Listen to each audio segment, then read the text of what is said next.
Big boss season 8 లో భాగంగా weekend episode లో అదిరిపోయే టచ్ ఇవ్వడానికి నాగార్జున స్టేజ్ పైకి వస్తారు. ఇక రావడంతోనే తనదైన స్టైల్లో హౌస్ మేట్స్ అందరినీ కూడా ఆకట్టుకునే ప్రయత్నం చేస్తారు. అందులో భాగంగా ఒక్కొక్కరి బాగోగులు అడిగి మరీ తెలుసుకుంటారు నాగార్జున. ఇక తర్వాత నైనికా గేమ్ గురించి మాట్లాడుతూ, నువ్వు చీఫ్ గా చాలా బాగా ఆడుతున్నావు, నీ టీం ని చాలా బాగా రన్ చేస్తున్నావు, మీ క్లాన్ అంతా నీ మాట బాగా వింటున్నారు, అలాగే నేను చీఫ్ అన్న గర్వం నీలో ఎక్కడా కనిపించట్లేదు, ఆ విషయం చాలా బాగా నచ్చింది నాకు, కానీ గేమ్స్లో కూడా కాస్త బాగా ఆడుంటే బాగుండేదంటూ మాట్లాడతాడు నాగార్జున. ఇక తర్వాత నామినేషన్లలో ప్రేరణని పృథ్వీని నామినేట్ చేస్తూ నైనిక చెప్పిన కారణాల గురించి మాట్లాడుతూ, నామినేషన్కి నువ్వు చెప్పిన కారణాలు బాగానే ఉన్నాయి, కానీ ఇంకా కాస్త ఆలోచించి చెప్పాల్సింది. నాకైతే నువ్వు వారిద్దరిని నామినేట్ చేస్తూ చెప్పిన కారణాలు, వారు సీతని అలా చేయడం, సీత బాధపడటంతో నువ్వు ఫీల్ అయిపోయి నామినేట్ చేసినట్లుగా అనిపించింది, కానీ కారణాలు అయితే బాగానే ఉన్నాయి అంటూ చెప్తాడు నాగార్జున. ఇక దానికి నైనిక మాట్లాడుతూ, అలా కాదు సార్, ఆ రోజు ఆ సంఘటన జరిగిన తర్వాత వారిద్దరు చేసిన తప్పును కూడా ఇంకా సరిదిద్దుకునే ప్రయత్నం అయితే చేయలేదు. ఇంకా పృథ్వీ మాట్లాడుతూ, మీరు ఓడిపోయారు కదా, మేమేం చెప్తే అది చేయాలంటూ చెప్పడం నాకు అస్సలు నచ్చలేదు.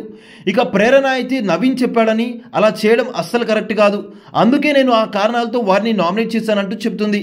ఇక ఆ తర్వాత నాగార్జున మాట్లాడుతూ, నీ టీం కోసం నువ్వు షాపింగ్ చేసింది అయితే చాలా బాగుంది, నీకు ఇచ్చింది చాలా తక్కువ టైం అయినా చాలా బాగా షాపింగ్ చేశావు, ఏమేం కావాలో బాగా ఆలోచించి తీసుకొచ్చావు, కానీ ఆయిల్ ప్యాకెట్ ఎలా మర్చిపోయావమ్మా, నువ్వు ఎన్ని తీసుకొచ్చినా ఆయిల్ లేకుండా మీరు ఏ వంట చేయలేరు కదా, ఆ ఒక్క విషయం ఎలా మర్చిపోయావంటూ నవ్వుతాడు నాగార్జున.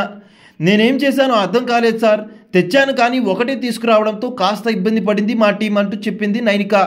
ఆ తర్వాత నాగార్జున మాట్లాడుతూ, నిఖిల్ కలర్ బాల్ గేమ్స్లో గెలిస్తే నువ్వెందుకు అంత సంతోషపడ్డావు, నిఖిల్ ఏమి నీ టీంకి సంబంధించిన వ్యక్తి కాదు కదా, నీకెందుకు అంత సంతోషం వేసిందంటూ అడిగితే, లేదు సార్, నిఖిల్ కాస్త మూడ్ ఆఫ్లో ఉన్నట్లుగా అనిపించింది, ఫస్ట్ వీక్లో ఉన్న ఎనర్జీ తనలో నాకు కనిపించలేదు, కానీ ఆ గేమ్ చాలా బాగా ఆడాడు, అందుకే తను గెలిస్తే నాకు అంత సంతోషం అనిపించింది అంటూ చెప్పుకొచ్చింది నైనిక.